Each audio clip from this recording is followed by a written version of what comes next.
मैं district president Pradeep Sharma PHE mechanical से district president belong करता हूँ।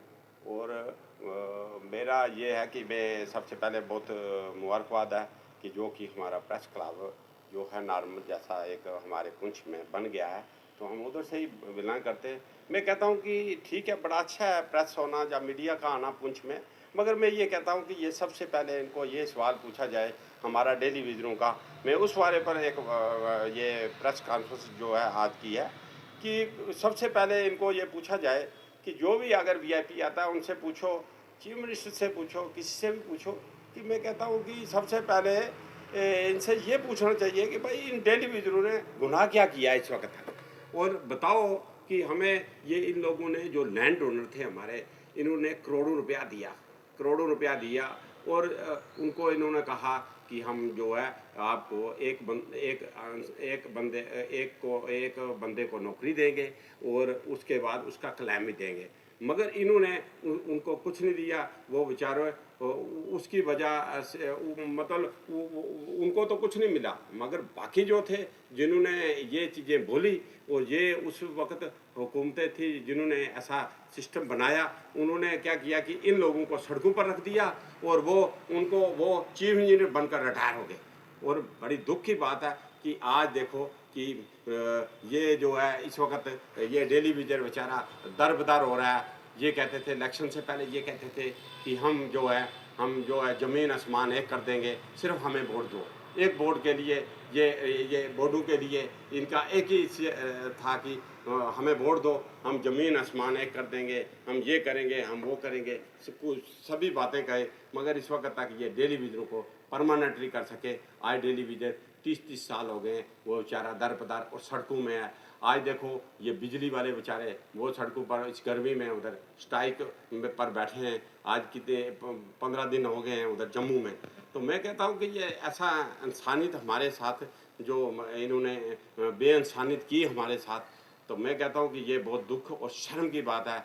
मैं यही कहता हूँ कि अगर हम चीफ मिनिस्टर साहब में, तो हमें इतना फिर फ़र्क रहेगा कि हम होते तो हम अपने मसले नहीं रखते। हम इतना फ़र्क है। वो हैं तो वो उन्होंने अपने मसले रखे।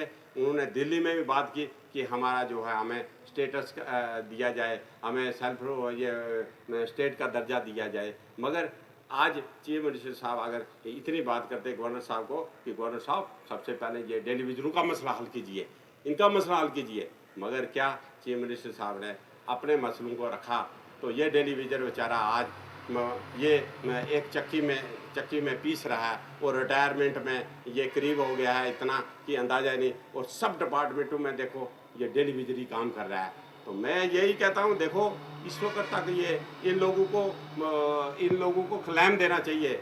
इनका क्लेम बनता है, ये 30-30 साल हो गए हैं इनको, जो लैंड ओनर है इनको 1.5 करोड़ रुपए का क्लेम देना चाहिए इन डेली विजरों को।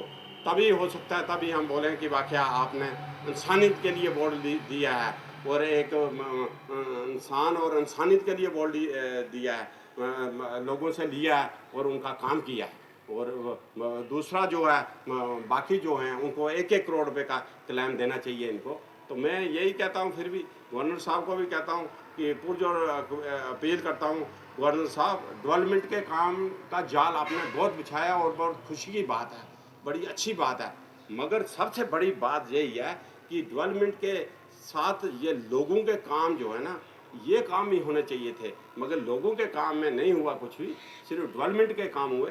तो मैं गवर्नर साहब से पुरजोर अपील करता हूँ, रिक्वेस्ट करता हूँ कि जो डेवलपमेंट का काम है प्लस लोगों का काम है, ये आपस में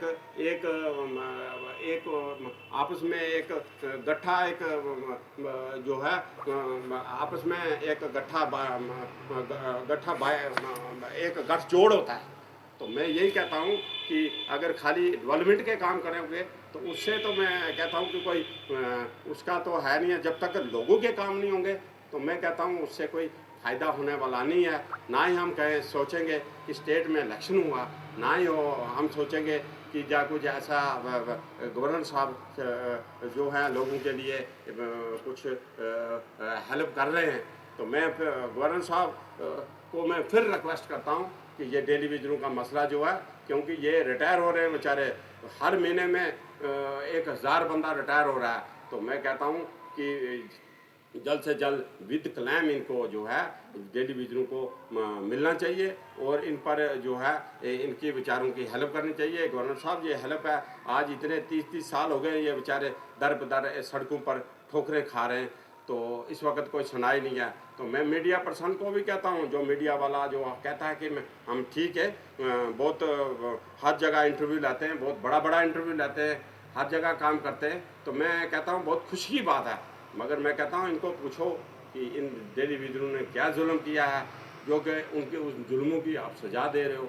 ये बेचारे गरीब लोग और इतनी बुरी कंडीशन है इनकी, तो इनके मैं यही रिक्वेस्ट करता हूँ गवर्नर साहब को भी, अगर दिल्ली में अगर ये सभी बातें पहुँच सकती हैं, क्या टेलीविज़न का मसला गवर्नर साहब के पास जाकर हल नहीं हो सकता? ये कोई बहुत बड़ी बात नहीं है। देखो आज इतनी इतनी देर हो गई है, ये इन लोगों ने अपना टाइम पीरियड अपना कीमती वक्त जाया किया, अपनी जानें कुर्बान की हैं इस टेलीविज़न ने, ज़मीनों करोड़ों रुपए की ज़मीनें दी, आज ये लोग आज सड़कों पर बैठे हैं। तो मैं कहता हूँ बहुत दुख की बात है, बहुत शर्म की बात है। मैं कहता हूँ कि जल्द से जल्द, और मैं जनाब चीफ मिनिस्टर साहब को भी ये रिक्वेस्ट करता हूँ, पुरजोर अपील करता हूँ कि आप भी गवर्नर साहब के पास जाओ, गवर्नर साहब ये सबसे पहले जो 3-4 मसले हैं इनको हल करो। अगर मैं अपने मसले ही रखूँगा तो ये पब्लिक का, ठीक है चीफ मिनिस्टर साहब ठीक कर रहे हैं, जो कर रहे हैं ठीक कहते हैं जी, उनके भी मसले हैं अपने, मैं मानता हूँ, मगर पब्लिक के भी तो मसले हैं। आपने एक मैनिफेस्टो उस वक्त इलेक्शन के दौरान आपने दिया था,